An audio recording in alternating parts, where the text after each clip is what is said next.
মঞ্চে উপস্থিত নেতৃবৃন্দ এবং সম্মানীয় খুলনাবাসী, আসসালামু আলাইকুম ওয়া রাহমাতুল্লাহ।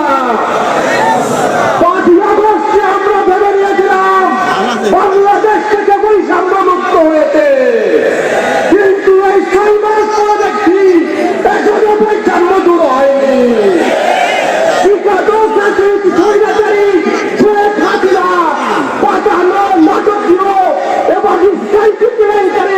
ঘটনা দিয়ে অবৈধ ট্রাইব্যুনালের মাধ্যমে আমাদের 6 জন শীর্ষে তাকে ফাঁসির কাছে ঝুলিয়ে দিল।